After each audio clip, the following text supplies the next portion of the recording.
Hi, എല്ലാവർക്കും ഒരു പുതിയ വീഡിയോയിലേക്ക് സ്വാഗതം. എന്തിൻ്റെ വീഡിയോ ആണ് ചെയ്യുന്നത്? എങ്ങനത്തെ കാര്യങ്ങളാണ്? ഇന്നിപ്പം ഞങ്ങളുടെ വീട്ടിലുള്ള കോഴികളെ കുറിച്ചുള്ള വീഡിയോ ആണ് ചെയ്യുന്നത്. കുറേ കോഴികളൊന്നുമില്ല, എന്നാലും ഞങ്ങൾ ആ കോഴികൾക്ക് ചെയ്യുന്ന പരിചരണ രീതികളും പിന്നെ കോഴിക്കോടുകൾ എങ്ങനെയാണെന്നുള്ളത്, എന്തൊക്കെ ഭക്ഷണങ്ങളാണ് കൊടുക്കുന്നത്, ഭക്ഷണ രീതിയും അതൊക്കെ അങ്ങനെയുള്ള കാര്യങ്ങളൊക്കെയാണ് നിങ്ങൾ പറയാൻ ഉദ്ദേശിക്കുന്നത്. ഞങ്ങൾ വീട് വെക്കുന്ന സമയത്ത് ഒരു ചെറിയ കോഴിക്കൂട്ടിൽ തുടങ്ങിയതാണ്.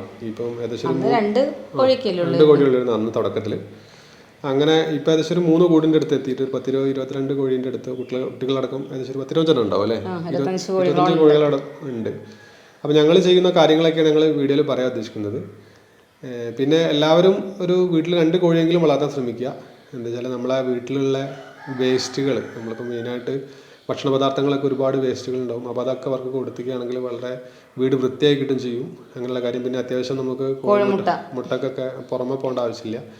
പുറമെയുള്ള അതേമാതിരി കോഴിക്കാഷ്ടം നല്ലൊരു വളം കൂടിയാണ്. നമ്മളെ ചെടികൾക്കായാലും പച്ചക്കറികൾക്കായാലും ഒക്കെ നല്ലൊരു വളം കൂടിയാണ്. അപ്പോൾ അതൊക്കെ ഉപകാരം ഉള്ളൊരു സംഗതി തന്നെയാണത്. അപ്പം മെയിനായിട്ട് ഞങ്ങൾക്ക് ഇവിടെ പ്രശ്നം എന്ന് വെച്ചാൽ, കോഴീനെ വളർത്തുന്ന പ്രശ്നം എന്ന് വെച്ചാൽ പുറത്ത് കഴിച്ചിട്ട് അടുത്തുള്ള വീടുകളിലൊക്കെ പോയിട്ട് ശല്യം ഉണ്ടാക്കുക. പിന്നെ ഈ കീരി, പിന്നെ കാട്ടുപൂച്ച, അങ്ങനെയുള്ള സംഗതികളൊക്കെ, നായകളൊക്കെ കോഴികളെ പിടിക്കുക, അങ്ങനെയുള്ള പ്രശ്നങ്ങളൊക്കെ ഉണ്ടായിരുന്നു. അപ്പോൾ ഞങ്ങൾ കഴിയുന്നതും കോഴികളെ പുറത്തയച്ചു വിടാറില്ല. ഇപ്പം ഞങ്ങൾ രാവിലെയൊക്കെ ഫുഡ് കൊടുത്തിട്ട് അപ്പം തന്നെ ഞങ്ങൾ കൂട്ടിലേക്ക് കയറ്റും. അങ്ങനെയൊക്കെയാണ് ചെയ്തു വരുന്നത്. ഇനിയിപ്പോൾ ഞങ്ങൾക്കൊരു ഒരു വലയൊക്കെ വലിച്ച് വല കെട്ടിയിട്ട് അങ്ങനെ ഒരു രീതിക്ക് ചെയ്യണമെന്ന ഒരു താല്പര്യത്തിൽ നിൽക്കുന്നുണ്ട്. അപ്പം ഞങ്ങൾ ചെയ്യുന്ന രീതികളൊക്കെയാണ് പറയാൻ ഉദ്ദേശിക്കുന്നത്. അപ്പം എന്തായാലും നമുക്കൊന്ന് കൂടുകളൊക്കെ ഒന്ന് പോയി കോഴിക്കുഞ്ഞുങ്ങളെയൊക്കെ നമുക്ക് കാണാം.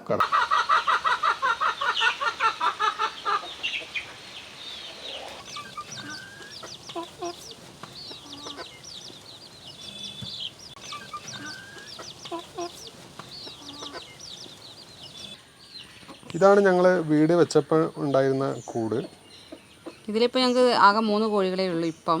ബാക്കി എല്ലാവരും ചെറിയവരായതുകൊണ്ട് ഞങ്ങൾ മറ്റേ പുതിയ കൂട്ടിലേക്ക് ഇട്ടിരിക്കുകയാണ്.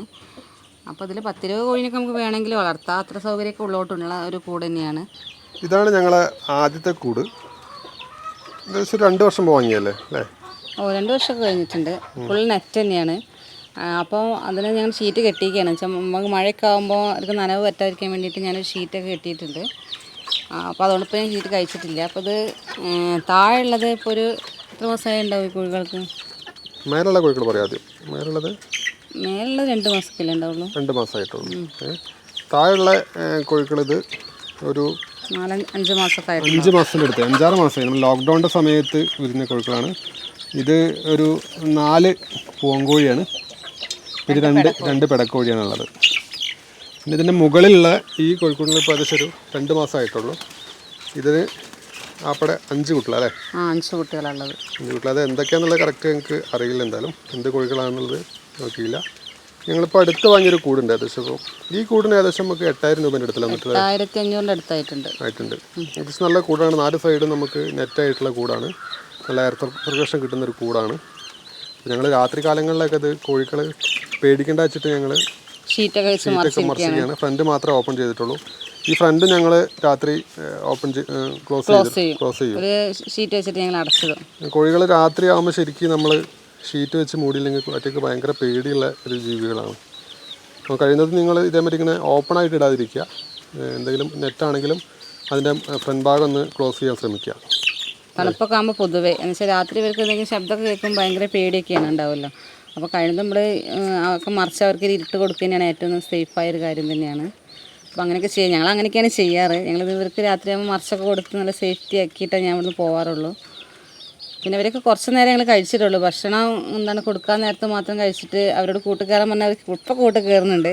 ഈ കുറച്ച് കഴിഞ്ഞുള്ള സ്ഥിതി എന്താണെന്ന് അറിയില്ല. രാവിലെ കഴിച്ചിട്ടും ഉച്ചക്ക് കഴിച്ചിട്ടും വൈകിട്ട് കഴിച്ചിട്ട് എന്തായാലും പിന്നെ വരും വീട്ടിലേക്ക്. മറ്റേ ഉച്ചക്കൊക്കെയാണ് കുറച്ച് ബുദ്ധിമുട്ട് കയറാൻ. എന്തായാലും ഇപ്പം കയറുന്നുണ്ട്.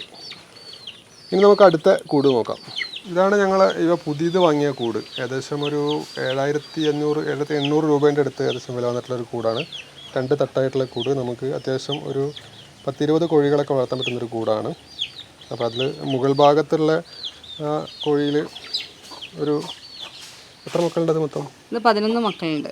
11 മക്കൾ 2 പ്രാവശ്യമായിട്ട് വിരിയിച്ചതാണ്. 2 കോഴിയിൽ വിരിയിച്ചതാണ്. ഞങ്ങൾ പുതിയൊരു വീഡിയോ കണ്ടിട്ടുണ്ടാവും. ഞങ്ങൾ 7 കുഞ്ഞുങ്ങളായിട്ട് പുതിയ അതിഥികൾ തന്നെ എടുത്തിട്ടുണ്ട്. അപ്പോൾ അവരും ഉണ്ട് ഇത്. അവരെ കൂടാതെ ഞങ്ങളിതിൽ 4 വേറെ മുട്ടകൾ വെച്ചിട്ടുണ്ടായിരുന്നു. പക്ഷെ അത് മൊത്തം ഞങ്ങൾക്ക് വിരിഞ്ഞ് കിട്ടിയില്ല. എന്ന് വെച്ചാൽ കോഴി ശരിക്കും അതിൽ കിടന്നില്ല. അപ്പോൾ അതുകൊണ്ട് വിരിയാൻ പറ്റില്ല. അതിൽ 4 ആകെ വിരിഞ്ഞിട്ടുള്ളായിരുന്നു. അത് ഞങ്ങൾ അസീലിൻ്റെ മുട്ടയും വെച്ചിട്ടുണ്ടായിരുന്നു, ബ്രഹ്മാസിൻ്റെ മുട്ടയും വെച്ചിട്ടുണ്ടായിരുന്നു. ഇതേമാതിരി വാങ്ങിച്ചായിരുന്നു ടീമിനോട്. അപ്പോൾ അതിൽ ഏതാ വിരിഞ്ഞത് ഞങ്ങൾക്ക് അറിയില്ല. 2 അസീൽ കുട്ടികളാണെന്ന് തോന്നുന്നു. അവരുടെ ഷേപ്പും ഇതൊക്കെ കണ്ടിട്ട് നമുക്ക് അവരെ ഒന്ന് ഞാൻ കാണിച്ചു തരാം. ഓക്കെ, ബാക്കി എത്ര മക്കളാണുള്ളത്? ബാക്കി നമുക്ക് 9 മക്കളാണുള്ളത്. 9 2 11 ഉണ്ടല്ലേ? 11 കോഴിക്കുഞ്ഞുങ്ങളാണ് മൊത്തം ഉള്ളത്. തോന്നും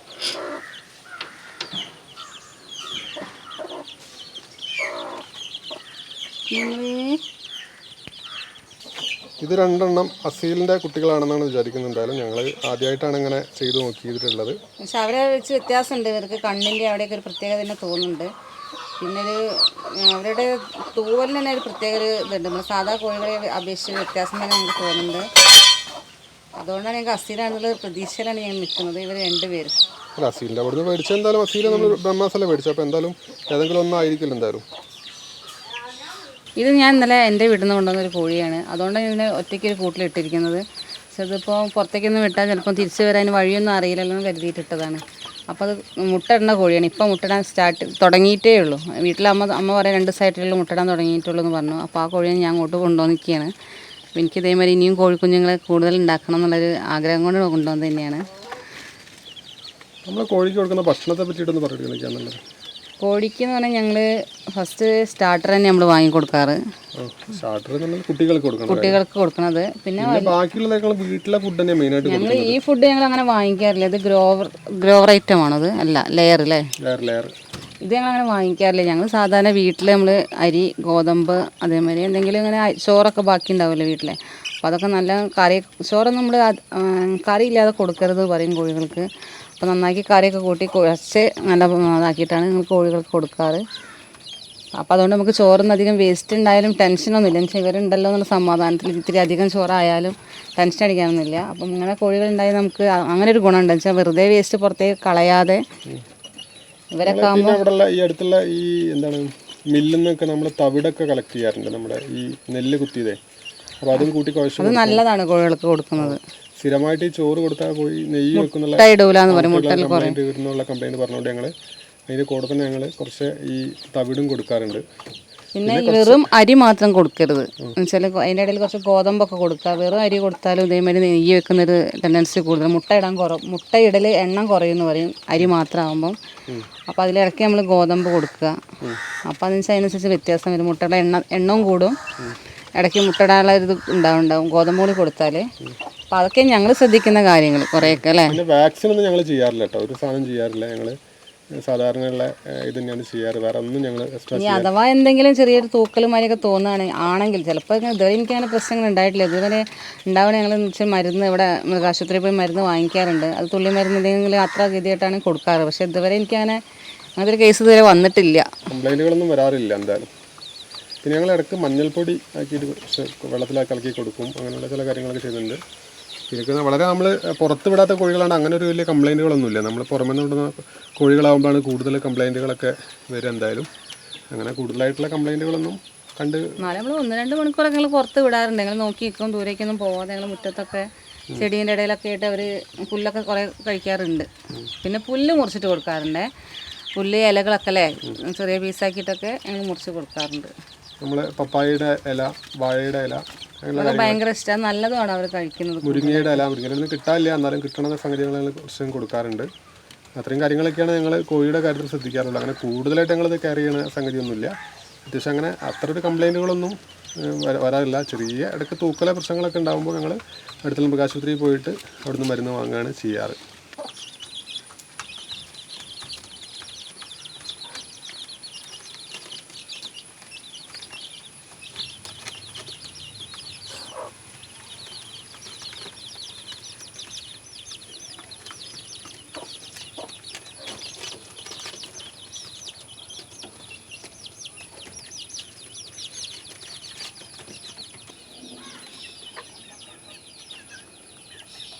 ഞങ്ങൾ ഈ കോഴിക്കൂടിൻ്റെ അടിയിൽ ഈ മരത്തിൻ്റെ ചിപ്പിലിപ്പൊടിയാണ് ഞങ്ങൾ ഇടാറ്. ഇതിവിടെ അടുത്തുള്ള ഈ ഇവിടുന്ന് നമ്മളെ ആശുപത്രിയിൽ എടുക്കുന്ന ഷോപ്പിൽ നിന്നൊക്കെ പോയാൽ നമുക്ക് ഒരു ചാക്കിന് 20 രൂപയെ വില വരുന്നുള്ളൂ. കുറേ കാലത്തേക്ക് ഉണ്ടാവും എന്തായാലും. അതാണ് ഞങ്ങൾ അടിവശത്തിടാറ്. അതാകുമ്പോൾ നമുക്ക് എന്നും അത് കൂട് ക്ലീൻ ചെയ്യേണ്ട ആവശ്യമൊന്നുമില്ല. മറ്റേതാകുമ്പോൾ ഞാൻ ചെറിയ കുട്ടികൾക്കൊന്നും ഞാൻ ഒന്നും ഇടാറില്ല. അവരെ ഇത് ഷീറ്റ് മാറ്റി കൊടുക്കുക ചെയ്യുക ദിവസം. എന്നുവെച്ചാൽ അവർ ചെറിയ കുട്ടികളല്ല, അപ്പോൾ അവർക്ക് ഇപ്പോൾ ഈ ചിപ്പിളിപ്പൊടീൻ്റെ ഇടയിൽ കഴിഞ്ഞ് ആവണമെന്ന് എഴുതിയിട്ട് ഞങ്ങൾ പൊടി ഇട്ടിട്ടില്ല. ഭക്ഷണമൊക്കെ അതിലിടയിൽ പോയിട്ട് അവർക്ക് പ്രശ്നം വേണ്ടെന്ന് എഴുതിയിട്ട് അപ്പോൾ ഇവർക്ക് മാത്രമേ ചിപ്പിളിപ്പൊടി ഇടുള്ളൂ. പിന്നെ കോഴിനെ കൊണ്ട് നമുക്ക് മറ്റൊരു ഗുണം എന്ന് പറഞ്ഞാൽ നമുക്ക് കോഴിമുട്ട ഏറ്റവും നല്ലതാണ്. ഞാൻ കോഴിമുട്ട സെയിൽ ചെയ്യാറുണ്ട് കേട്ടോ. ഇവിടെ ആദ്യമൊക്കെ മക്കൾക്കൊന്നും വേണ്ടാന്ന് പറയുമ്പോൾ ഇപ്പോൾ ഈ കോഴി കൂടിയോണ്ട് കോഴിമുട്ട ഒരു മുട്ടയ്ക്ക് 10 രൂപ വെച്ചിട്ട് നാടൻ മുട്ട ഞങ്ങളിവിടെ സെയിൽ ചെയ്യുന്നത്. പിന്നെ എൻ്റെ ഇതേമാതിരി കോഴികൾക്ക് ഇതേമാതിരി ആവശ്യക്കാർ കൂടുതലാണ്. ഇപ്പോൾ നാടൻ കോഴി അന്വേഷിച്ചിട്ടാണ് ആൾക്കാർ വീട്ടിൽ വരാറ്. അപ്പോൾ അങ്ങനെ എനിക്ക് അതുമാതിരി കുറച്ച് കോഴികളെയൊക്കെ ഞാൻ അങ്ങനെ സെയിൽ ചെയ്തിട്ടുണ്ട്. പൂവൻകോഴി ഉണ്ട് കൊടുക്കാനല്ലേ? ഞങ്ങൾക്കിപ്പോൾ വിരിയുന്ന മുഴുവൻ കുറേ എണ്ണം പൂവൻകോഴികളാണ്. അത് എന്താണെന്നുള്ളത് ഞങ്ങൾക്ക് അറിയില്ല. അതിനെന്തെങ്കിലും ടിപ്പ് ആർക്കും പറഞ്ഞുതരാൻ പറ്റുമെങ്കിൽ ഒന്ന് പറഞ്ഞുതരാം.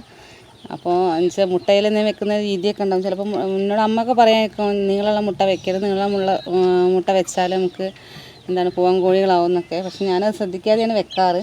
പിന്നെയും ശ്രദ്ധിക്കണം എന്ന് അങ്ങനെയല്ല. എന്തെങ്കിലും ചെറിയ ടിപ്പ് ആരെങ്കിലും പറഞ്ഞു തരാണ്ടെങ്കിൽ ഞങ്ങൾക്ക് പറഞ്ഞുതരാം. കൂടുതലിവിടെ പൂവൻകോഴികളാണ് ഉണ്ടാവാറ്.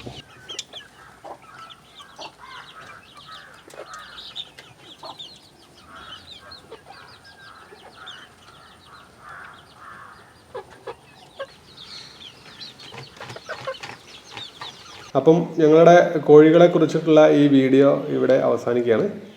അപ്പം എന്തൊക്കെയാണ് ഇനി ബാക്കി ചെയ്യേണ്ടത്? കോഴികളെ കുറിച്ച് ഞങ്ങൾക്ക് ഇത്ര കാര്യങ്ങളൊക്കെ ഞങ്ങൾക്ക് അറിയുള്ളൂ. ഇനി എന്തെങ്കിലും കൂടുതലായിട്ട് ഞങ്ങൾക്ക് അറിയാനുണ്ടെങ്കിൽ നിങ്ങൾ കമൻ്റായിട്ട് അറിയിക്കുക. നിങ്ങളെ വളർത്തുന്ന രീതിയോ ഒന്ന് നിങ്ങൾ പറയാം. പിന്നെ ഞങ്ങൾ പറഞ്ഞ കാര്യങ്ങൾ എന്തെങ്കിലും നിങ്ങൾക്ക് ഉപകാരപ്പെട്ടു എന്ന് വിചാരിക്കുന്നു എന്തായാലും. അപ്പം വീഡിയോ ഇഷ്ടമായാൽ എന്താ ചെയ്യേണ്ടത്? ലൈക്ക് ചെയ്യുക, കമൻറ്റ് ചെയ്യുക, അതുപോലെ നിങ്ങളുടെ ഫ്രണ്ട്സും എല്ലാവരും ഒന്ന് ഷെയർ ചെയ്യുക. പിന്നെ ചാനൽ സബ്സ്ക്രൈബ് ചെയ്യാത്തവരുണ്ടെങ്കിൽ ഒന്ന് സബ്സ്ക്രൈബ് ചെയ്യുക. അതിനടുത്തുള്ള ബെല്ലൈക്കൺ ഒന്ന് എനേബിൾ ചെയ്തേക്കുക. അപ്പോൾ ഇതുപോലുള്ള കൂടുതൽ വീഡിയോകളായിട്ട് നമുക്ക് വീണ്ടും കാണാം.